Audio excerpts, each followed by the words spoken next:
ಕಡೆಗೆ ಅಹಮದಾಬಾದ್ನಲ್ಲಿ ಅಮಿತ್ ಶಾ ಅವರು ಮತದಾನವನ್ನ ಮಾಡಿದ್ದಾರೆ. ಮೋದಿ ಬಳಿಕ ತಮ್ಮ ಹಕ್ಕನ್ನು ಚಲಾಯಿಸಿದ್ದಾರೆ ಅಮಿತ್ ಶಾ. ಅಹಮದಾಬಾದ್ನಲ್ಲಿ ಅವರ ವೋಟಿಂಗ್ಗೆ ಅಂತ ಹೇಳ್ಬಿಟ್ಟು ಮತದಾನಕ್ಕೆ ಅಂತ ಒಟ್ಟೊಟ್ಟಿಗೆ ಬಂದಿದ್ದನ್ನು ಕೂಡ ನಾವು ಗಮನಿಸ್ತಾ ಇದ್ವಿ. ಸೊ ಮೋದಿ ಅವರ ಬಳಿಕ ಅಮಿತ್ ಶಾ ಅವರು ಕೂಡ ತಮ್ಮ ಹಕ್ಕನ್ನು ಚಲಾಯಿಸಿರೋದ್ರ ಬಗ್ಗೆ ಮಾಹಿತಿ ಲಭ್ಯ ಆಗ್ತಾ ಇದೆ. ಗಾಂಧಿನಗರ ಲೋಕಸಭಾ ಕ್ಷೇತ್ರಕ್ಕೆ ಬರುತ್ತೆ ಅಹಮದಾಬಾದ್. ಸೊ ಗಾಂಧಿನಗರವನ್ನ 2ನೇ ಸಲ ರೆಪ್ರೆಸೆಂಟ್ ಮಾಡೋದಕ್ಕೆ ಬಯಸ್ತಾ ಇದ್ದಾರೆ ಅಮಿತ್ ಶಾ ಅವರು. ಹೀಗಾಗಿ ಸಾಕಷ್ಟು ಕಸರತ್ತನ್ನು ಕೂಡ ಮಾಡಿದ್ರು, ಬಹಳಷ್ಟು ನಿರೀಕ್ಷೆಯನ್ನು ಕೂಡ ಇಟ್ಕೊಂಡಿದ್ದಾರೆ. ಅದೇ ರೀತಿ ಬೆಳಗ್ಗೆಯೇ ನರೇಂದ್ರ ಮೋದಿ ಅವರ ಜೊತೆಗೆ ಇದೇ ಭಾಗದಲ್ಲಿ ಒಟ್ಟೊಟ್ಟಿಗೆ ಕಾಣಿಸ್ಕೊಂಡಿದ್ರು. ಈಗ ಫೈನಲಿ ತಮ್ಮ ಹಕ್ಕನ್ನು ಚಲಾಯಿಸಿ ಇರುವಂತಹ ಮತದಾರರಿಗೂ ಕೂಡ ಹೆಚ್ಚು ಸಂಖ್ಯೆಯಲ್ಲಿ ಮತದಾನಕ್ಕೆ ಬರುವಂತೆ ಪ್ರೇರೇಪಣೆ ಕೊಡೋ ನಿಟ್ಟಲ್ಲೂ ಕೂಡ ಫೋಟೋಗೆ ಪೋಸ್ ಕೊಡ್ತಾ ಇರೋದನ್ನು ಗಮನಿಸ್ತಾ ಇದ್ದೀವಿ. ಸೊ ಗಾಂಧಿನಗರ ಲೋಕಸಭಾ ಕ್ಷೇತ್ರದ ಬಗ್ಗೆ ನಾವು ಹೇಳಬೇಕಂದ್ರೆ ಈಗ ಅಮಿತ್ ಶಾ ಅವರು ನಿಂತಿದ್ದಾರಲ್ಲ, ಸ್ಪರ್ಧೆಗೆ ಇಳಿದಿದ್ದಾರಲ್ಲ. ಸೊ 1984ರಿಂದ ಕೂಡ BJP ಇಲ್ಲಿ ಸೋತೇ ಇಲ್ಲ, ಸತತವಾಗಿ ಗೆಲ್ತಾ ಬಂದಿದೆ. LK ಅಡ್ವಾಣಿ, ಅಟಲ್ ಬಿಹಾರಿ ವಾಜಪೇಯಿ ಅಂತಹ ಘಟಾನುಘಟಿ ನಾಯಕರು ರೆಪ್ರೆಸೆಂಟ್ ಮಾಡಿದಂತಹ ಕ್ಷೇತ್ರವನ್ನು ಈಗ 2ನೇ ಸಲ ಅದೃಷ್ಟ ಪರೀಕ್ಷೆಗೆ ಇಳಿತಾ ಇದ್ದಾರೆ ಅಮಿತ್ ಶಾ ಅವರು. ಲಾಸ್ಟ್ ಟೈಮ್ ಅಂತೂ ಅವರಿಗೆ ಹ್ಯೂಜ್ ಮಾರ್ಜಿನಲ್ಲಿ ಲೀಡ್ ಸಿಕ್ಕಿತ್ತು, ಆಲ್ಮೋಸ್ಟ್ 5 ಲಕ್ಷಕ್ಕೂ ಹೆಚ್ಚು ಅವರ ವಿನ್ನಿಂಗ್ ಮಾರ್ಜಿನ್ನು. ಈ ಸಲ ಹೇಗೆ? ಈ ಸಲ ಅಂತೂ ಅವ್ರ ಸ್ಲೋಗನ್ ಇತ್ತು ಗಾಂಧಿನಗರ ಭಾಗದಲ್ಲೆಲ್ಲ, ಅವರು ಚುನಾವಣಾ ಪ್ರಚಾರದಲ್ಲೆಲ್ಲ, ಈ ಸಲ ನನಗೆ ಅಟ್ಲೀಸ್ಟ್ 10 ಲಕ್ಷಕ್ಕಿಂತ ಕಡಿಮೆ ಲೀಡನ್ನು ನೀವು ಕೊಡಬಾರ್ದು, 10 ಲಕ್ಷಕ್ಕಿಂತ ಜಾಸ್ತಿ ಇರಬೇಕು ನನ್ನ ಲೀಡ್ ಅಂತ ಮತದಾರರನ್ನೆಲ್ಲ ಕೇಳ್ಕೊಳ್ತಾ ಇದ್ರು. ಸೊ ಅವರ ಭವಿಷ್ಯ ಏನು ಮತ್ತು ಅವರ ಪ್ರತಿಸ್ಪರ್ಧಿಗೆ ಜನ ಕೊಡುವಂತಹ ಸಂದೇಶ ಏನು, ಈ ಎಲ್ಲ ಪ್ರಶ್ನೆಗಳಂತೂ ಇದ್ದಾವೆ.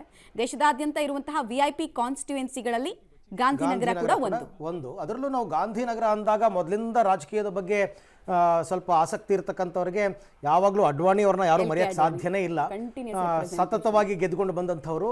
ಅದಾದ ನಂತರ ಯಾವಾಗ ಅವರು ರಾಜಕೀಯ ನಿವೃತ್ತಿಯನ್ನು ತಗೊಂಡ್ರು, ಆ ಕ್ಷೇತ್ರಕ್ಕೆ ಅಮಿತ್ ಶಾ ಅವರು ಬಂದು ಅಲ್ಲಿ ಸ್ಪರ್ಧೆ ಮಾಡಿ ಲಾಸ್ಟ್ ಟೈಮ್ ಕೂಡ ಸ್ಪರ್ಧೆ ಮಾಡಿ ಗೆದ್ದಿದ್ದಾರೆ. ಇದು 2ನೇ ಸಾರ್ತಿ ಅವರು ಅದೃಷ್ಟ ಪರೀಕ್ಷೆಗೆ ಇಳಿದಿರ್ತಕ್ಕಂಥದ್ದು. ಹಲವು ಕಡೆ ಫೋನ್ ಬಂದಿದ್ದಾವೆ, ಫೋನ್ ಕಾಲ್ಗಳು, ವಾಟ್ಸಪ್ಪು ಮತ್ತು ಮೆಸೇಜ್ಗಳು ಬಂದಿದ್ದಾವೆ. ಎಲ್ಲ ಕಡೆ ಜನ ಉತ್ಸಾಹದಿಂದ ಓಟನ್ನು ಮಾಡಲಿಕ್ಕೆ ಜನ ಹೊರಗೆ ಬೀಳ್ತಾ ಇರೋದು ಅತ್ಯಂತ ಸಂತೋಷದ ಸಂಗತಿ.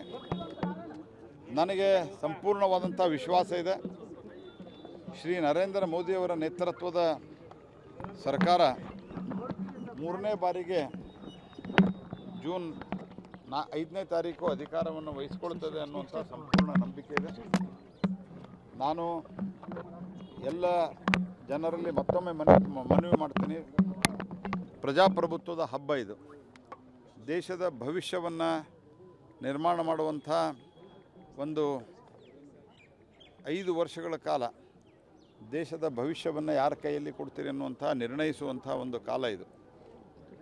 ಹಾಗಾಗಿ ದೊಡ್ಡ ಸಂಖ್ಯೆಯಲ್ಲಿ ಬಂದು ಮತದಾನ ಮಾಡಿ ಮತ್ತು ಈ ಪ್ರಜಾಪ್ರಭುತ್ವದ ಹಬ್ಬವನ್ನು ಯಶಸ್ವಿಗೊಳಿಸಿರಿ ಅಂತ ತಿಳ್ಕೊಂಡು ನಾನು ಪ್ರಾರ್ಥಿಸ್ತೇನೆ. ಎಲ್ಲ ಕಡೆ ಜನರ ಉತ್ಸಾಹದ ಪ್ರತಿಕ್ರಿಯೆ ಇದೆ. ಮೋದಿಯವರನ್ನು ಮತ್ತೊಮ್ಮೆ ತರಬೇಕು ಅನ್ನುವಂಥ ಉತ್ಸುಕತೆಯಲ್ಲಿ ಈ ದೇಶದ ಜನ ಇದ್ದಾರೆ ಅನ್ನುವಂಥದ್ದು ಸ್ಪಷ್ಟ ಆಗ್ತದೆ.